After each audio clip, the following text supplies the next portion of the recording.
And we are back here at everyone's favorite smokehouse. Yes, this is Bear Creek Smokehouse. This is the ETBU Coaches Show. I am here with head football coach Calvin Rosica after I would say a very successful week one. The victory over Lions College, 47-8. Yeah. Coach, you guys, just watching the game, it looked like you guys had a little bit of jitters to kind of overcome at the beginning, right? But then you guys were able to bounce right back. That's one of the things that you said that you guys often try to work on is just next play. Right. What was your evaluation of the start of the game and the way that you guys finished? Even with an older team like we've got with a lot of seniors, first game jitters. You know, I mean, that's what it is. I mean, it's exciting. It's a home game. It's the first game. And so I do think that we maybe were pressing, trying to do too much early. You know, the players putting too much pressure on themselves. So we didn't get off to the start we wanted to. But after those first few plays and first few series, settled in and got a rhythm and started to roll. Absolutely. And so just kind of looking at what the key to success was for you guys. You guys ran the ball very, very well. You guys got 621 total yards of offense. What do you attribute the success to for that? You and I spoke before on this. I think that the number of returners we got in that offensive line, you know, 2 seniors, 3 juniors, they've all back from last season, so they've got a lot of experience. That's the strength of the team right now offensively, and then the run game with our running backs. It's not only just Paul Woodard, who had a phenomenal game, is a great leader, his cousin Jordan, but then the other guys that got an opportunity to play and put their talent on display did really well as well. So the running backs, you know, I know that we're going to be able to depend on the running back room and being able to run the ball. I thought our offensive coaches, Coach Spinney, who you'll hear from in a moment, he did a really good job of calling the plays, putting our players in situations that are best for us. You know, what do we do well? Well, we run the ball well. So we just kept running it and doing, you know, picking up good success every time. Absolutely. So you talked about the running game was spectacular. Yeah. I want to talk about a little bit about as far as you guys putting the ball in the air. Yeah. Only 5 completions, but 2 of them ended up being touchdowns. Yeah. Kind of talk about that side of things and how that helped you guys come away with the victory. Well, we've got to be better in that aspect. We do. I mean, it was 5 out of 14 completion percentage. That's not good. You know, that's not the percentage we want to be at. However, I think that 2 out of the 5, like you mentioned, were for touchdowns. So that was really good to see. That would be very efficient, you know, of the 5 completions. Starting a freshman quarterback, you know, Shai Marcagiani, and I think he did a really good job for his first start as a collegiate player. He'll get better with more experience. He's going to continue to get more reps and improve the timing with the receiving core. But there's a lot of weapons. I mean, from E.J. Stovall, who had a 60-yard touchdown reception, Kobe Chambers, Zay Thomas, Chase Walker. I mean, the list goes on with our receiving room. They're very deep and very talented in their own right.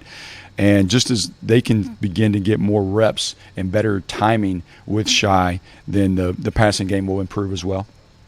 Absolutely. And so just kind of talk to me a little bit about you look at what you guys did overall. Defensively, you guys were stifling, I would say. You got the interceptions. You got some really, really big stops on third downs. Fourth down, too. Thirds and fourth. Yeah, absolutely. So talk to me about what was the key to that side of the ball for you guys that night. The emphasis we tried to emphasize 2 things in fall camp that we needed to get better at defensively. One was running to the ball. Last season, I don't feel like defensively we ran to the ball with much effort, much passion. It didn't look like ETBU defensive football. It did on Saturday.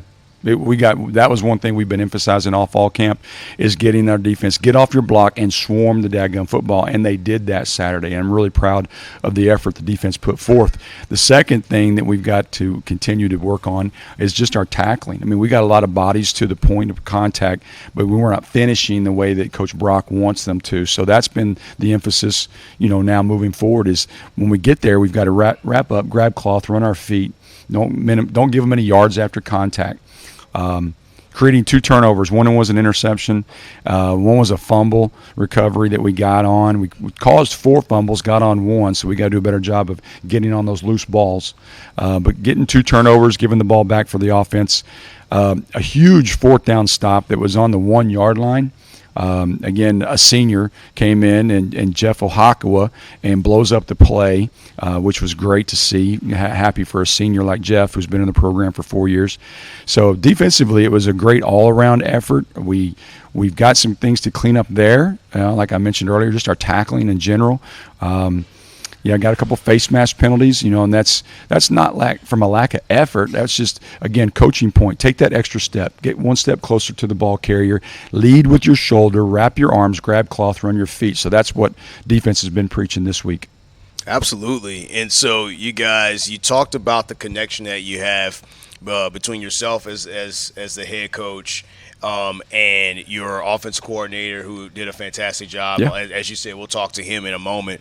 But just got to talk to me about, as a head coach in a big game like that, you've got all these different little pieces going on in your head. You have to oversee the whole thing. Right. What's the most difficult part of the game to just kind of be able to key in on, or is it difficult at all to be able to kind of zero in on, like, okay, this is the thing that we need to fix, or things like that? Yeah, what I saw from the game Saturday that I've got to get better at, and we as a staff have got to get better at. We had 3 or 4 boys, 3 or 4 players who went out with some injuries. They're on a special team as well, so now you're trying to find that backup, and had to use a couple of timeouts in the game to get the correct number or the correct personnel on the field for those special teams. So just those type of substitutions. When one goes down, next man up. It's got to be communicated to me from the bench. It's got to be communicated to the player who's now got to go in the game, so that they're aware, hey, it's 4th down and we're fixing to punt, or it's 4th down and we're on punt return. That we make sure we get the right 11 out there. So that's another point of emphasis this week, and just being able to communicate anytime that there is an injury. The other thing I think that was a challenge being the first game, man, like the atmosphere is what I talked about last week. It was phenomenal. Our student section, who calls themselves the Marsh Pit, which is really cool. Yeah. Man, they brought so much energy and juice, the excitement. The challenging thing for me is to try to stay level-headed and keep an even keel, because I want to get excited, at everything that I'm seeing, but I've got to kind of remain a little bit calm and try to keep perspective on things. And so, yeah. Absolutely. Yeah, I was just going to say the student section was great. Yeah. The crowd was great. The energy was fantastic. Right. You guys had the blackout jerseys, which were also really, really cool. They look good. Yes, sir. They look really, really good. You got the big drum going as well, so that's awesome. something that sounded like there was thunder. I know there wasn't any weather in the area last Saturday, but it sounds like thunder. Absolutely, and that all that definitely plays a factor for sure. But just kind of talk to me about the connection that you have between yourself and your coordinators. How does that all play into the game plan coming out successfully for ETBU? We meet daily.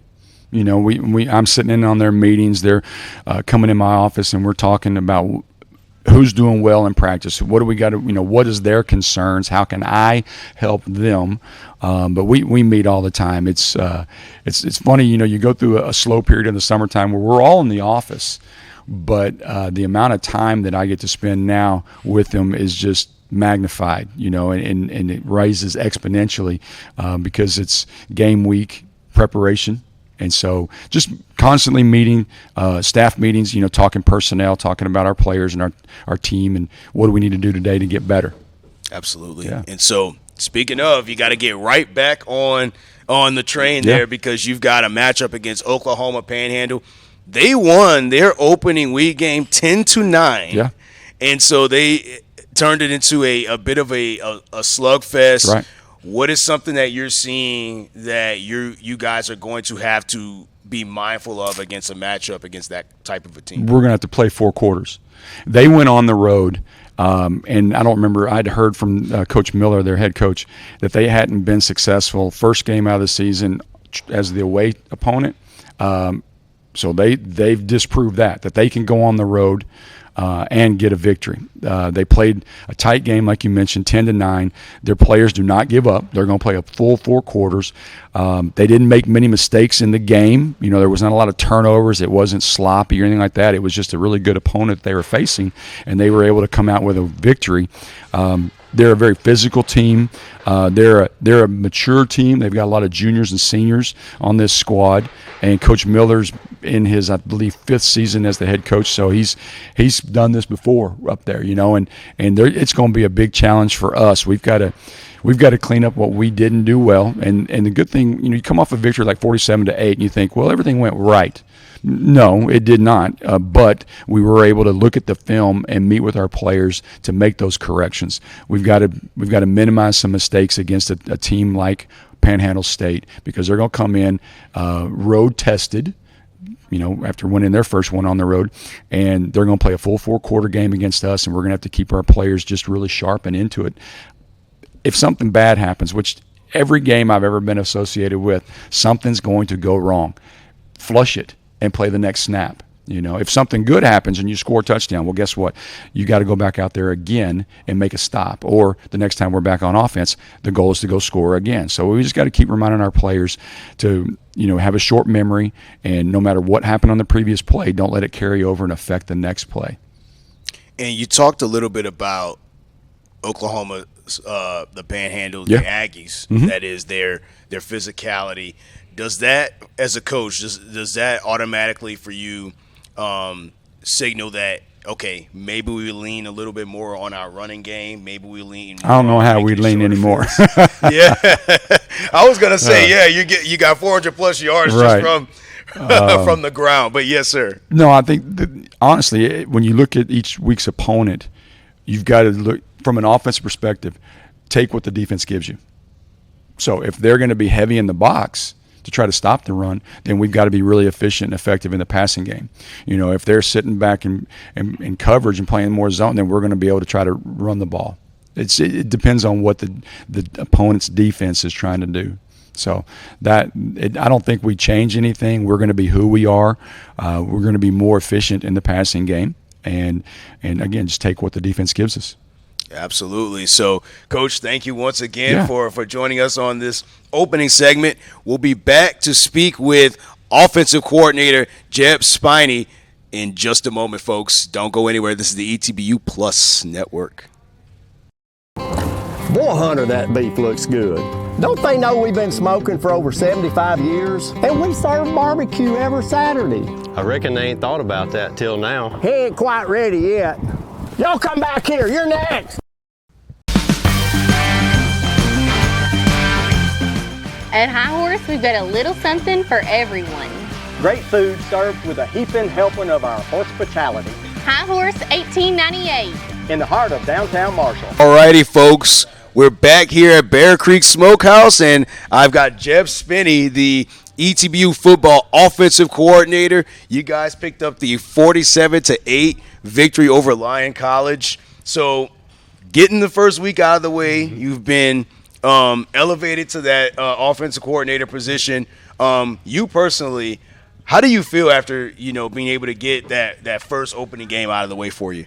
It feels really good just for it to be done. It does, because there's a lot of expectations that I put on myself, or expectations that our players have. And, there's just a lot going into that game that it's like, all right, now we're done with fall camp. We're done with that. We can all take a deep breath. Let's get everything rolling. But it feels really good to, come away with a win, because you ask me or any of our players, we felt like we could have done a lot better in that game. So, but it's great. It's our first test, and we're excited to have another one on Saturday. Absolutely. You talked about putting certain expectations on yourself, and even Coach Rue talked about how even though you win 47-8, from the outlook, you're thinking like, oh, everything went well for you guys, but he's saying no, there's still things to clean up. Oh, yeah. What did you see on the sideline personally that you're telling your team that we need to clean up for this? Yeah, there's a lot of stuff. First of all, we had 7 holding penalties, and for us, we felt that we could be a lot cleaner. And as coaches, whether it's taking time to fix that stuff in practice, or as players, like not putting ourselves in a vulnerable situation in a game, there's different things in that area where I felt that, like we talked about, or y'all talked about earlier, we ran for a lot of yards. We felt like it could have been even more without those. But also with that, it killed some of our drives. In the red zone, we had several holding penalties where we felt that we should have scored, and it pulled us back, and we had to settle for field goals. And that's a situation that we put ourselves in, not the defense. So that's stuff that we can fix and we can grow from. Absolutely. Yeah. And talking about, your time as a graduate coordinator for the tight ends, and now, overseeing the entire offense, what kind of adjustments have you had to make mentally or any at all? What kind of challenges does that present that, it didn't present before? Yeah, probably to start off, when it comes to practice, number one is sometimes I'll end up wearing my coordinator hat a little more than I will my position coach hat, where I should be still coaching the quarterbacks and still getting into them, but I let the practice and how I think the practice is going as an offense sometimes affect that, and that's an area of growth for me that I know, and I've been vulnerable with them about as well. So moving forward, I know that's an area of growth for myself, and I feel like I have been as well. But tight ends, coaching the tight end position group, I think prepares you more than any other position group to be able to be an offensive coordinator, because of how much you are ingrained in the run game and the pass game, because you're having the tight ends do both. I mean, they are. We call them skinny bigs or big skinnies. That's kind of how they are. Yeah. They fit both molds, and Right. being able to coach there, it helps you learn both sides of the offense, and I think it prepares you a lot for setting practice schedules, because you're having to set up a practice to where you're having to implement both schemes. So to me, I felt like it kind of set me up well to be prepared to do this. Absolutely. And so your coach talked about the trust he had in you, overseeing the entire offense and understanding that your players have to be put in the best position for them, what the identity of ETBU is. Kind of talk about what goes into that. How do you determine what situations are best for specific players? Yeah, I think everybody has a specific set of skills, that they do well and better than others. So it's getting those guys in for those specific things. Jordan Woodard, for example, I use him for example. He's awesome. He's great, and he'd be fine with me using it. Jordan is an A to B type running back, man. Don't get in his way because it's going to hurt, Right. But if the way the defensive line is playing, if they're pinching us and we're trying to run stretch and we're getting cracks and stuff and we're trying to get the ball on the outside, I'm probably not going to have Jordan Woodard in there, So there's times in a game where I wish I could have 15 guys on the field because they all do different things so well, and having some of those guys sitting on the sideline, it's like, man, what are we doing? Like, this guy's so good, but these guys are good. They're in as well. So it's the way that we get them in is schematically, and they're going to be in there doing stuff that we know that they're best at. And they've realized that, and that's how we're able to grow as a team, because when guys are in there doing what they're good at, and there's nobody upset that somebody else is in front of them because they're in there doing something that they might not be as good at. So I just want them to be in the best situation for themselves.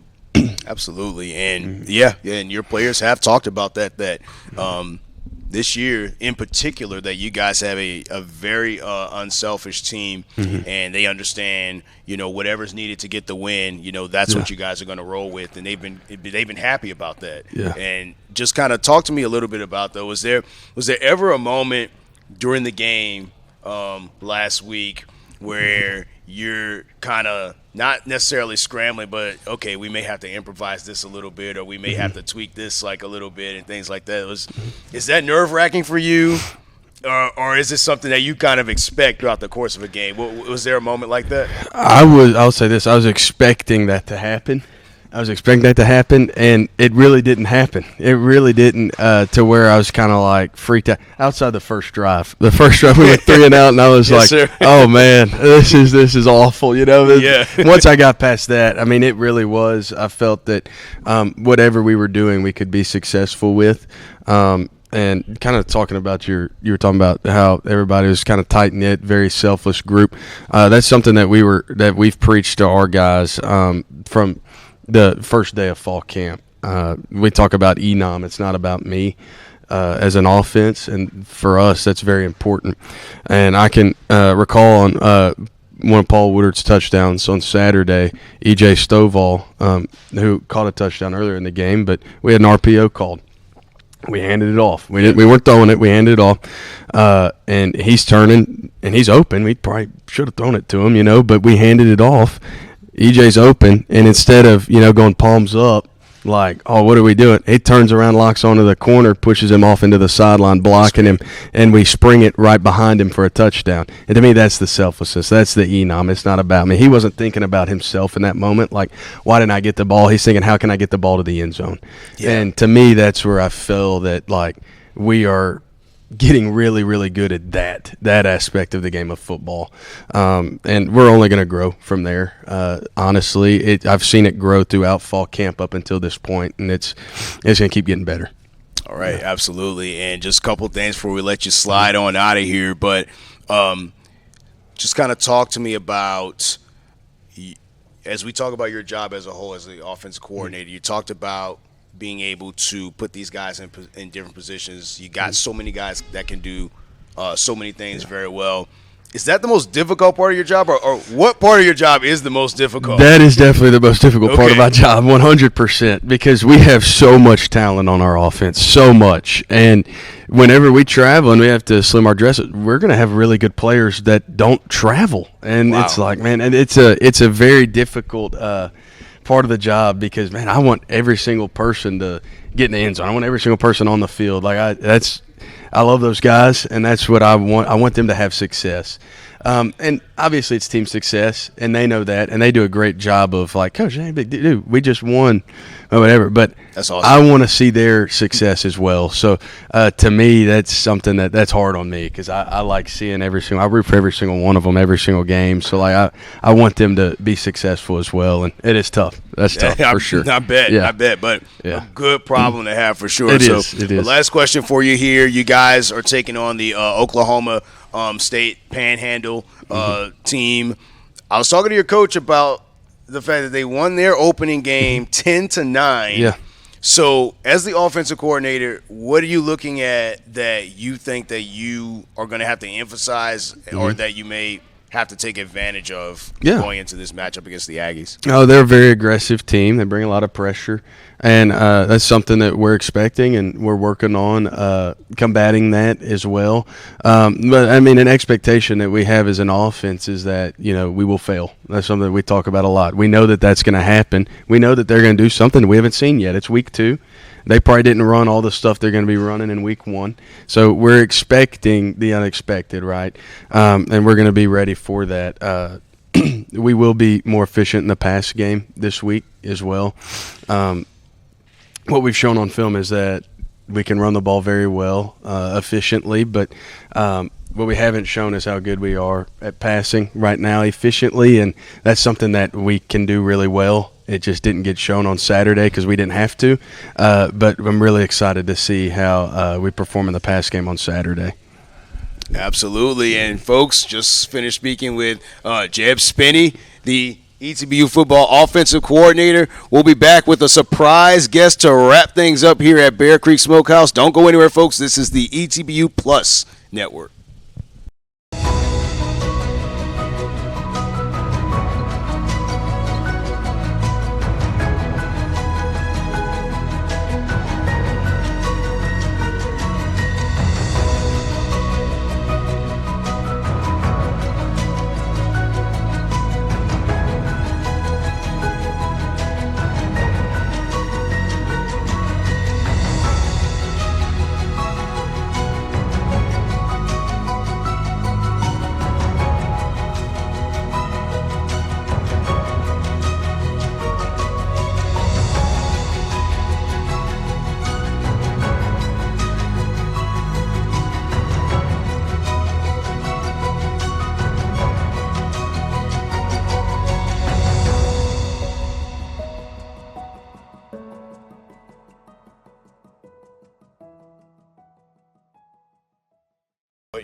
right, we are back to wrap things up. I am here with Heidi Slaughter, and I think your name is very appropriate as we're at Bear Creek Smokehouse. But we got a lot going on this weekend. It's family weekend for ETBU. But just kind of talk to us a little bit about kind of what sort of things we'll be kind of expecting this weekend. Just give us a little bit of a taste for those who want to come out. Okay, I sure will. Well, first of all, we at Bear Creek Smokehouse are always so happy to be a part of ETBU and their events and activities that they have going on. I know Bob will be bringing some of our animals out there, so I'm pretty sure there'll be a longhorn or two and maybe some other animals out there for Family Day, and also our big pit. So we'll have a lot of our pit food out there, so like pulled pork sandwiches, probably rib boats, maybe our brisket mac and cheese. We'll just have to wait and see what Bob decides to cook up for us then. So there'll be lots for you to see and do, so, and to enjoy to eat, that's for sure. All right, Bob, the pressure's on, man. But just talk to us a little bit about kind of what you do around here to make sure that everything kind of runs smoothly, because we see you running around here all the time. You always got a notepad, a pen, something running around, putting out fires. But what are some of the things that you kind of do to make sure that Bear Creek Smokehouse is at its best? Well, I am the event coordinator here, so I book all the live music. I try to set up the events that we do. Obviously, some of the events were already planned before I got here, like our yearly balloon glow, and on the 19th and 20th we're going to be having a big barbecue bash and cook-off, so planning that. So for a lot of the things that we do, there's a lot of moving parts, so that's why I'm always running around. I'm always checking with a lot of people to make sure a lot of different things are getting done. So I love my job. I'm so glad to be a part of the Bear Creek Smokehouse family, and we just love to be involved with the community and having people come out here to eat our delicious barbecue. Absolutely. And so a lot of people talk about this being just a great family atmosphere, and they talk about how great the food is, because it is really good. I'm getting hungry just thinking about it. And so just kind of talk to me just a little bit about, in your own words, what makes this particular place so special for you? Well, I would say the family environment. I'm a mom of four, and to me, family is so extremely important. And they are working on now the third and fourth generation. Robbie is the third generation, and Hunter is the fourth.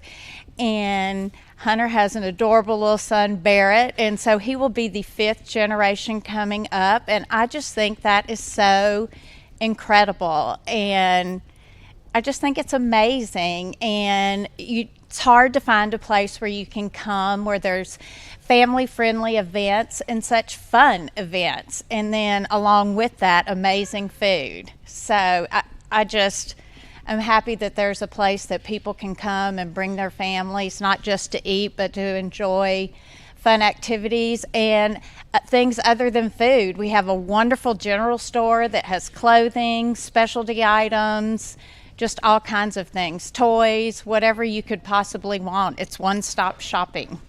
Absolutely. Well, thank you for taking time out of your busy schedule to talk to us a little bit here today. And so, once again, folks, this has been the ETB Plus Sports Network. ETB football will be kicking off at home once again against Oklahoma Panhandle, the Aggies, at 6 o'clock p.m. And ETBU will also be having their family weekend here at Bear Creek Smokehouse. So make sure you come on out, have some fun, have some brisket, have some barbecue, bring the family. This has been Mark T. Robinson. This has been Heidi Slaughter coming in to join us here for the last couple of minutes. And folks, thank you once again, and we'll see you guys for week 3 next time.